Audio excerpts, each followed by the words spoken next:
जरा सोचिए, कोई आपके पड़ोस में रहता हो, आप उसे रोज आते जाते देखें, वो भीड़ में घुल मिलकर हंसता बोलता नजर आए।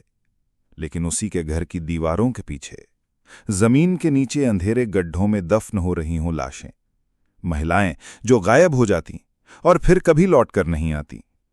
गली मोहल्ले में लोग बातें करते, अंदाजा लगाते कि शायद वो कहीं और चली गई होंगी, काम की तलाश में शहर छोड़ा होगा या किसी और गांव निकल गई होंगी। पर सच्चाई इतनी खौफनाक थी कि सुनकर रूह कांप उठे। अगर आप ऐसी ही असली अपराध कहानियों को सुनना चाहते हैं तो चैनल को अभी सब्सक्राइब कीजिए और बेल आइकन दबाइए, क्योंकि आज हम आपको लेकर चलेंगे रवांडा, जहां रहने वाला एक आदमी डेनिस काजुंगू रातों रात पूरी दुनिया के लिए खौफ का दूसरा नाम बन गया। रवांडा की राजधानी किगाली। यहां की गलियों में आम दिनों में शांति रहती है, लेकिन 2023 की गर्मियों में लोग फुसफुसाने लगे कि औरतें अचानक गायब हो रही हैं, ज्यादातर गरीब और बेरोजगार महिलाएं। कोई पुलिस थाने में गुमशुदगी की रिपोर्ट लिखवाता तो कोई इंतजार करता कि शायद कुछ दिनों बाद बेटी या बहन लौट आएगी। लेकिन दिन हफ्तों में और हफ्ते महीनों में बदलने लगे। इन औरतों का कोई अता पता नहीं था। शहर के कुछ हिस्सों में दहशत थी, लेकिन ज्यादातर लोग सोचते थे कि ये महिलाएं कहीं दूर काम की तलाश में निकल गई होंगी। अफ्रीकी समाज में ये आम भी है, लेकिन धीरे धीरे पुलिस को शक होने लगा। रिपोर्ट्स बढ़ रही थीं, औरतें बस यूं ही गायब नहीं हो सकतीं। उसी दौरान सामने आया डेनिस काजुंगू, उम्र 30 के आसपास, देखने में बिल्कुल आम आदमी। मोहल्ले में कोई उसके बारे में खास कुछ नहीं जानता था। वो किराए पर एक मकान लेकर रहता था। पड़ोसी उसे अक्सर अकेले देखते, कभी कभार बाहर निकलते हुए देखते, लेकिन किसी ने कभी सोचा तक नहीं था कि उसके घर की चहारदीवारी के भीतर एक कब्रिस्तान बन चुका है। कहा जाता है कि काजुंगू बेरोजगार औरतों को नौकरी का लालच देता था। कभी कहता कि उसे घर में मदद के लिए कामवाली चाहिए, कभी कहता कि उसके पास कोई बिजनेस है जिसमें उन्हें रखा जा सकता है। औरतें भरोसा कर लेतीं। ज्यादातर महिलाएं गरीब तबके से थीं जिन्हें काम की तलाश थी। वो उसके साथ चली जातीं, लेकिन फिर वो कभी वापस नहीं लौटतीं। दिन गुजरते गए, औरतों की गुमशुदगी बढ़ने लगी। पुलिस ने गुपचुप तरीके से छानबीन शुरू की। कुछ परिजनों ने बताया कि उनकी बेटियां या बहनें आखिरी बार काजुंगू के साथ देखी गई थीं। नाम सामने आते ही पुलिस ने उस पर नजर रखनी शुरू की, लेकिन वो बहुत चालाक था। दिन के उजाले में वो खुद को बिल्कुल आम इंसान की तरह पेश करता, किसी को शक तक नहीं होता। रात के अंधेरे में उसका असली चेहरा सामने आता। वो औरतों को अपने किराए के घर बुलाता। शुरुआत में उन्हें भरोसे में लेता, शराब पिलाता और फिर अचानक बेरहमी से उनका गला घोंट देता या किसी नुकीले औजार से वार कर देता। फिर वो लाशों को टुकड़ों में काट देता। उसके बाद वो उन लाशों को घर की जमीन खोदकर गाड़ देता। कुछ हिस्सों को काले प्लास्टिक बैग में भरकर कमरे के कोनों में दबा देता। कई बार पड़ोसियों को बदबू महसूस होती, लेकिन वो सोचते कि शायद नाली की गंदगी होगी या जानवर मर गया होगा। किसी ने भी कल्पना नहीं की कि उस घर के भीतर इतनी सारी लाशें दबी होंगी। पुलिस धीरे धीरे उसके घर के आसपास मंडराने लगी, लेकिन अभी तक कोई ठोस सबूत नहीं था। तभी एक दिन एक महिला गायब हुई। उसके परिजनों ने बताया कि आखिरी बार उसे काजुंगू के साथ देखा गया था। यही वो सुराग था जिसने पुलिस को हरकत मिला दिया। छापा मारा गया। जब दरवाजा टूटा और पुलिस अंदर दाखिल हुई तो जो नजारा सामने आया वो किसी भी इंसान की रूह हिला देने के लिए काफी था। कमरे में गंध असहनीय थी। दीवारों के पीछे गड्ढे खोदे गए थे, मिट्टी हटाई गई और वहां से निकले इंसानी कंकाल, हड्डियां, खोपड़ियां, प्लास्टिक बैग्स में सड़ चुके शरीर के टुकड़े, यहां तक कि एक महिला का शव आधा गला हुआ उसी हाल में मिला। पूरे मोहल्ले में सनसनी फैल गई। लोग यकीन नहीं कर पा रहे थे कि उनके बीच रहने वाला ये आदमी असल में सीरियल किलर था। पुलिस को अंदाजा हुआ कि मामला बहुत बड़ा है। 6, 7, 8 एक एक कर शव बाहर निकाले जाते रहे। आखिरकार पता चला कि इस घर में 14 महिलाएं मार डाली गईं और दफन की गईं। पुलिस के जवान खुद हैरान थे। उन्होंने कई हत्याकांड देखे थे, लेकिन इतनी बेरहमी और इतने व्यवस्थित तरीके से शवों को छुपाना, ये उनके लिए भी नया था। जांच तेज हुई।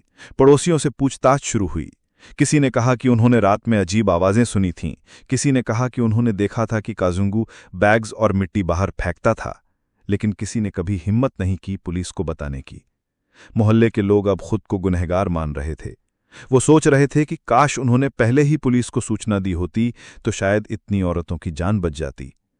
पुलिस ने पूरे घर को सील कर दिया। पत्रकारों की भीड़ बाहर जुट गई। कैमरे घर की टूटी दीवारों और उखड़ी हुई मिट्टी दिखा रहे थे। लोग दूर खड़े सहमे हुए थे। हर किसी के चेहरे पर एक ही सवाल था कि कोई इतना बेरहम कैसे हो सकता है। रवांडा पुलिस के लिए ये मामला अब सिर्फ एक आपराधिक जांच नहीं रह गया था, ये उनके लिए देश की इज्जत का सवाल बन चुका था।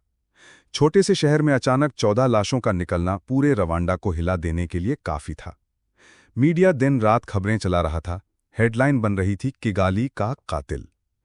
पुलिस की प्राथमिकता थी कि जितनी जल्दी हो सके आरोपी को काबू में किया जाए, क्योंकि अफवाहें फैलने लगी थी कि कहीं ये कातिल भाग न जाए या फिर मोहल्ले में और लाशें न निकलें। छापे के दौरान जब पुलिस ने डेनिस काजुंगू को पकड़ा तो वो ना तो चिल्लाया ना भागा। उसकी आंखों में कोई डर नहीं था, बस खामोशी। ये खामोशी और भी खतरनाक थी। एक अफसर ने बाद में कहा कि उसे पकड़ते वक्त ऐसा लगा जैसे वो आदमी जानता हो कि अब सब खत्म हो चुका है। उसका घर पूरी तरह से सील कर दिया गया, हर कोना खोदा गया, दीवारें तोड़ी गईं, मिट्टी से सड़ते हुए अवशेष निकले। हर शव की गिनती पुलिस करती जा रही थी। हर हड्डी, हर कपड़ा, हर कंगन, सबको सबूत की तरह पैक किया जा रहा था। फॉरेंसिक टीम ने घर के भीतर कई जगहों से खून के धब्बे निकाले। पड़ोसी दूर खड़े देखते रहे। महिलाएं अपने बच्चों को सीने से लगाकर रो रही थीं। कोई कह रहा था कि यह आदमी तो हमेशा चुप रहता था, हमें क्या पता था कि ये इतना खतरनाक है। कोई कह रहा था कि हमने बदबू महसूस की थी, पर सोचा शायद जानवर मर गया होगा। मोहल्ले में हर कोई खुद को दोषी मान रहा था। पुलिस पूछताछ कक्ष में डेनिस को बैठाकर लगातार सवाल कर रही थी। शुरुआत में वो बिल्कुल चुप रहा, फिर धीरे धीरे उसने बोलना शुरू किया। उसने बताया कि वो औरतों को काम देने का लालच देकर बुलाता था। कुछ को कहता कि उसके पास कोई बिजनेस है, कुछ को शराब पिलाकर बहलाता। जैसे ही वो उसके जाल में आती, वो उन्हें मार डालता। पुलिस अफसरों ने उससे पूछा कि उसने क्यों मारा, तो उसने ठंडी आवाज में कहा, क्योंकि वो आसानी से फंस जाती थी। उसकी ये बात सुनकर पूछताछ करने वाले तक सन्न रह गए। उसके चेहरे पर ना कोई पछतावा था, ना ही कोई डर। पुलिस ने और गहराई से पूछताछ शुरू की। उन्होंने पता लगाया कि डेनिस कई महीनों से ये सिलसिला चला रहा था। हर हत्या के बाद वो बहुत सावधानी से शव को छुपा देता था। वो रात में गड्ढा खोदता, लाश गाड़ देता और मिट्टी बराबर कर देता ताकि किसी को शक ना हो। लेकिन इतनी सारी लाशें छुपाना आसान नहीं था। आखिरकार बदबू और लापता औरतों की तादाद ने सच सामने ला दिया। पुलिस ने इलाके के हर लापता केस को उसके साथ जोड़ना शुरू किया। धीरे धीरे तस्वीर साफ होने लगी। वो औरतें जिन्हें लोग समझ रहे थे कि कहीं दूर चली गई होंगी, असल में उसी घर की जमीन में दब चुकी थीं। हर परिवार जो अपनी गुमशुदा बेटियों बहनों की तलाश में था, पुलिस मुख्यालय पहुंचने लगा। लोग रोते बिलखते आ रहे थे, पुलिस से पूछ रहे थे कि क्या हमारी बेटी की लाश भी उसी घर से मिली है। पुलिस के पास उनके सवालों का जवाब था, मगर वो जवाब किसी को राहत नहीं देता था। पूरे रवांडा में ये मामला चर्चा का विषय बन गया। अखबारों में तस्वीरें छपने लगीं, टीवी पर बहसें होने लगीं। लोग कह रहे थे कि सरकार ने इतने दिनों तक इस कातिल को कैसे खुला छोड़ दिया। कुछ लोग ये भी कह रहे थे कि शायद डेनिस अकेला नहीं है, हो सकता है उसके पीछे और लोग हों। पुलिस को दबाव था कि सच सामने लाना होगा। घर की तलाशी के दौरान पुलिस को कई अहम सबूत मिले। एक कमरे में उन्हें महिलाओं के कपड़े और आभूषण मिले। कई परिजनों ने आकर उन कपड़ों को पहचाना। किसी ने कहा कि ये मेरी बेटी का दुपट्टा है, किसी ने कहा कि ये वही ब्रेसलेट है जो मेरी बहन पहनती थी। हर नई चीज, हर नया सबूत लोगों के जख्म और गहरे कर रहा था। पुलिस ने फॉरेंसिक रिपोर्ट आने का इंतजार किया। रिपोर्ट में साफ लिखा था कि घर से निकली हड्डियां, शव और डीएनए सैंपल 14 महिलाओं से जुड़े हैं। पुलिस ने आधिकारिक तौर पर ऐलान किया कि डेनिस काजुंगू ने कम से कम 14 हत्याएं की हैं। ये खबर पूरे अफ्रीका में जंगल की आग की तरह फैल गई। लोग अब उसे सिर्फ कातिल नहीं, बल्कि राक्षस कहने लगे। पड़ोसी बताते थे कि वो अक्सर देर रात बैग्स उठाकर बाहर जाता था। कई बार उसने ठेले पर मिट्टी फेंकी थी, लेकिन किसी को हिम्मत नहीं हुई कि उससे सवाल करे। आज वही लोग कैमरे के सामने कहते थे कि हमें अंदाजा होता तो हम पहले ही पुलिस को बता देते। डेनिस की गिरफ्तारी के बाद पुलिस ने पूरे इलाके में सुरक्षा बढ़ा दी। लोग घरों से बाहर निकलने में डरने लगे। कई महिलाएं रात में अकेले बाहर निकलना बंद कर चुकी थीं। सबको लगता था कि शायद अभी और भी कातिल बाहर हैं। पुलिस अफसर लगातार उसके दिमाग को पढ़ने की कोशिश कर रहे थे। वो जानना चाहते थे कि उसने इतनी बेरहमी क्यों की, पर डेनिस के जवाब हमेशा ठंडे और डरावने होते थे। वो कहता था कि लाश को मिट्टी में दबाना आसान है, कोई ढूंढ नहीं पाता। उसकी ये बातें पुलिस वालों को भी अंदर से झकझोर देती थीं। कई अफसरों ने कहा कि उनकी जिंदगी में ये सबसे खतरनाक केस था। लेकिन सवाल अभी भी बाकी था, क्या ये 14 ही उसकी गिनती है या फिर और भी लोग उसके शिकार हुए हैं? पुलिस अब उसके पुराने मकानों, उसके रिश्तेदारों और दोस्तों की भी जांच करने लगी। उन्हें डर था कि कहीं और भी जमीन के नीचे कंकाल न मिलें। हर बीतते दिन के साथ रवांडा की जनता और बेचैन होती जा रही थी। कोर्ट में जब उसे पेश किया गया तो भीड़ जमा हो गई। लोग उसे देखकर चिल्ला रहे थे, मौत दो, फांसी दो। कोर्ट की सुरक्षा बढ़ानी पड़ी। पुलिस अब पूरी ताकत से जांच में जुट गई थी। हर सबूत, हर बयान, हर गुमशुदगी केस को फिर से खोला जा रहा था, क्योंकि उन्हें यकीन था कि डेनिस काजुंगू की कहानी अभी खत्म नहीं हुई है। जांच जैसे जैसे आगे बढ़ी, रहस्य और गहराता गया। पुलिस ने उसके फोन और कंप्यूटर की तलाशी ली। वहां से दर्जनों चैट्स, ऑनलाइन मीटिंग रिकॉर्ड्स और कॉल डिटेल्स मिली। साफ हो गया कि वो अपने शिकारों को बड़ी बारीकी से चुनता था। पहले उनसे दोस्ती करता, फिर विश्वास दिलाता और धीरे धीरे उन्हें अपने अड्डे तक ले जाता। यही वजह थी कि हफ्तों तक पुलिस को कोई सीधा सुराग नहीं मिला। मीडिया ने इसे रवांडा का सबसे खौफनाक सीरियल किलर कहना शुरू कर दिया। जनता गुस्से में थी। सब जानना चाहते थे कि इतना बड़ा खेल इतने दिनों तक पुलिस की आंखों से छिपा कैसे रहा। डेनिस से पूछताछ शुरू हुई, लेकिन वो बेहद ठंडे दिमाग से जवाब देता। कई बार वो चुप हो जाता और पुलिस वालों की आंखों में देखता रहता।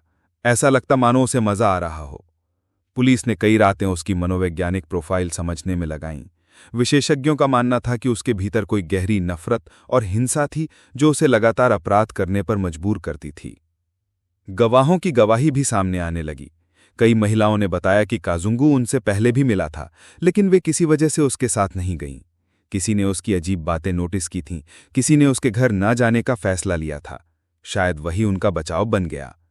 जब अदालत में उसे पेश किया गया तो कोर्ट रूम खचाखच भरा था। सब उसकी शक्ल देखना चाहते थे। पीड़ितों के परिवार भी वहां मौजूद थे।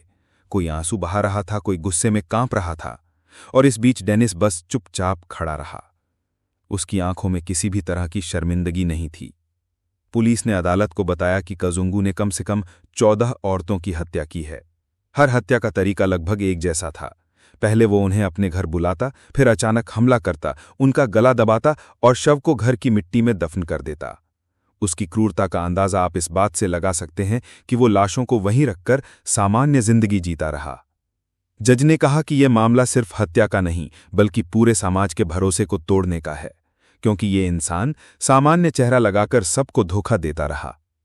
पूरे रवांडा में लोग आज भी उस दिन को नहीं भूल पाए जब उसके घर से एक के बाद एक लाशें निकाली गई थीं। ये मामला वहां की जनता के लिए किसी डरावने सपने जैसा था। कहानी यहां खत्म नहीं होती, क्योंकि आज भी कई लोग मानते हैं कि डेनिस की गिनती सिर्फ 14 पर नहीं रुकी थी। शायद और भी औरतें थीं जिनकी तलाश अब तक पूरी नहीं हो सकी। पुलिस अभी भी पुराने गुमशुदा केसेस की फाइलें खोलकर उसकी कड़ियां जोड़ रही है। डेनिस काजुंगू का केस हमें यही बताता है कि असली डर वही है जो आम चेहरे के पीछे छिपा होता है। वो डर जिसे पहचानना आसान नहीं होता। अगर आपको ये कहानी जानकर रोंगटे खड़े हो गए हैं तो चैनल को सब्सक्राइब कीजिए और कमेंट में बताइए कि आप किस केस पर अगली वीडियो देखना चाहेंगे। मिलते हैं अगली बार एक और सच्ची और खौफनाक कहानी के साथ।